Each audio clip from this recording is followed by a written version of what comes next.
have a light switch moment, perhaps, where you can pinpoint to and say, you know what, this was the moment where I knew that this is what I wanted to do with my life, that this was going to be an integral part of my life, a critical part of my life. Do you have that story that you can share with us? Yeah, well, it's probably a couple layers, one of which is I have to give my brother credit. I have a brother who's almost 8 years older, and, I mean, as soon as I could pick up a bat, he was like, you're going outside, and let's do this. All right. So he's kind of a lot of the moments. The one thing he did is I remember we had a scorebook, and he wrote on it his game plan for my baseball life. Yeah. And it was basically stops, and it involved wiffle ball. We lived on a dead-end cul-de-sac. Okay.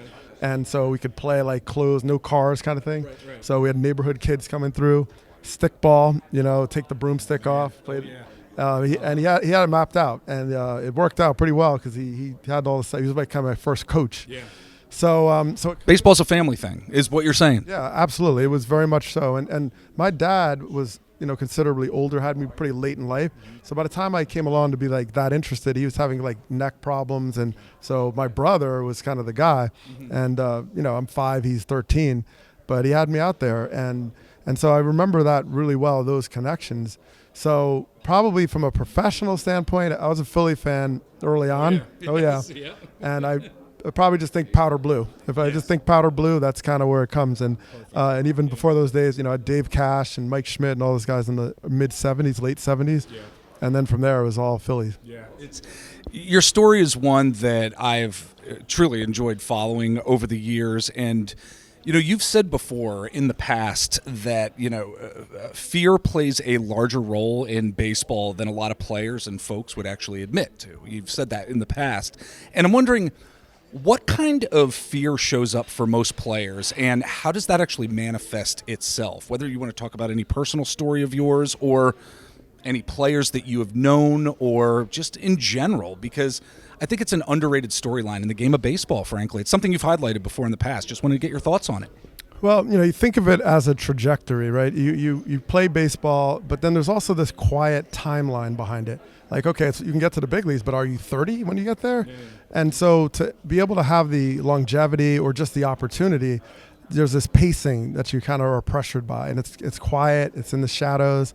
I remember when I was traded from the Cubs to the Phillies, this is 1997, so I was 27 going into 28, and I remember Ed Wade and others saying like, well, he's 28, he has to become a starter now, or it's going to be behind him. So I think there's that moment, and then it's like you're competing, of course, against the team in the other dugout. Right. Yes, but you're also quietly competing for jobs with the people in your uniform, because Marlon Byrd is the center fielder. I'm a center fielder. So is Willie Wilson, or so is Tuffy Rhodes, and you're wearing the same uniform, but you're also trying to break in and establish. And Brian McRae, I was behind him. They traded for Lance Johnson. He came in.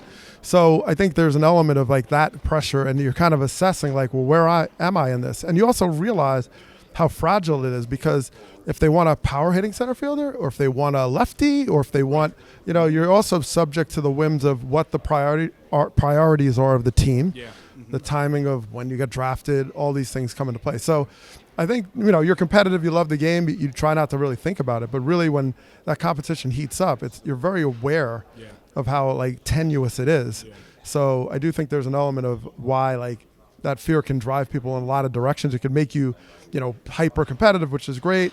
I mean, I think it's an element of why players took PEDs too. I think there's an element of that the insecurity of it. So it can be a fuel, and I say you try to use it for positive and be constructive about it, but that's not always the case. Right. I think that's a great answer too, because I think it's an underrated storyline that doesn't necessarily get too much attention in a very honest way, and I appreciate how honest you were about that. But before I let you go, you've talked in the past about having to learn to balance authenticity with survival in a culture of baseball that often values conformity. And you've also spoken about how you were seen as different in clubhouses. You've been open about that.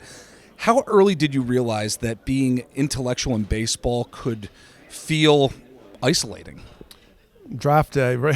I mean, it was, and I think it's a happy ending, because it's one thing when you get drafted And they're sort of like, okay, you got to like buy into our system. You got to come up. This is how you do it. This is how you swing.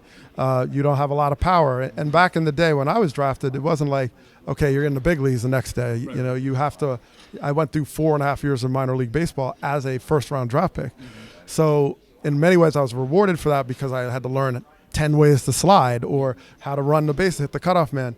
Now it's more about your bat and getting there, or your skills. Mm-hmm. So I think that was good for me in certain ways, but there's no question that, you know, that chance of being able to make it, you know, kind of connected those dots. And so, you know, for me, just like fitting in was partly a survival to be like, okay, all right, they want me to do this, but at the same time, you know, you're bringing something special and unique to your skills or your background.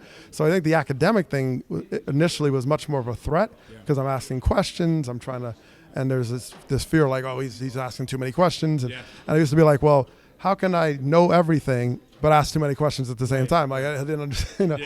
So, but I would say this, like there's moments when, you know, it's very much out of Bull Durham too. So I don't know if you remember the scene where Crash Davis is talking to Ebby Calvin LaLouche, who is, you know, Tim Robbins. He's like, you have fungus on your shower shoes, right? Okay, right. So he's like, okay, in the minors, you're a slob, right? Mm-hmm. But in the big leagues, they'll call you colorful, right? So I think for me, once I got to the major leagues, there was a greater appreciation for, like, I guess the larger body of the organization that, okay, this could be an asset. The fans are appreciating this because they want their student athletes to stay in school and focus on academics. And I think it became much more of an asset. Yeah. So I was fortunate to be able to play the long game to see it become something that was a great strength and seen as a strength. Yeah.